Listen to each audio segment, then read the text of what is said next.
করছিল, হ্যাঁ, বিচারের মধ্যে আমাকে প্রকাশ করবে, কিন্তু এমন এক পরিস্থিতিতে উনি প্রকাশ করতে পারেনি। বলছে কি উনি আমাকে বলছে, তুমি আর আমি তো জানি যে আমাদের বিয়ে হয়েছে, তুমি শুধু বিচারে না করো। তো আমি তাই না করলাম। করার পরে এরকম করতে করতে একসাথে বাসা নিব, উনি নেয় না। পরে কি করলাম, নিলাম বাসা। কারণ আমি আমাদের পরিবারে বড় ছিলাম, আমার বিয়ে দেওয়ার জন্য চাপ। আমি বলতেছি না, জীবনে বিয়ে একটাই। আর আমার হাজব্যান্ড আমাকে বলছে, একটা দিছিল যে তুমি কখনো আমাকে ছেড়ে যাইবে না। তো এই নিয়ে আমি ভাবছি হয়তো বা মেয়ে মানুষের জীবন, বিয়ে তো জীবনে একটাই। তারপরে আমি করছিল, হ্যাঁ, বিচারের মধ্যে আমাকে প্রকাশ করবে, কিন্তু এমন এক পরিস্থিতিতে উনি প্রকাশ করতে পারেনি। বলছে কি উনি আমাকে বলছে, তুমি আর আমি তো জানি যে আমাদের বিয়ে হয়েছে, তুমি শুধু বিচারে না করো।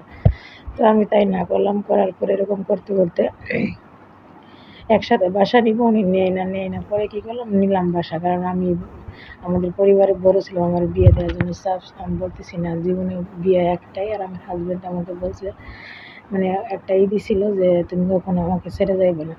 তো এই নিয়ে আমি ভাবছি হয়তো বা মেয়ে মানুষের জীবন, বিয়ে তো জীবনে একটাই। তারপরে আমি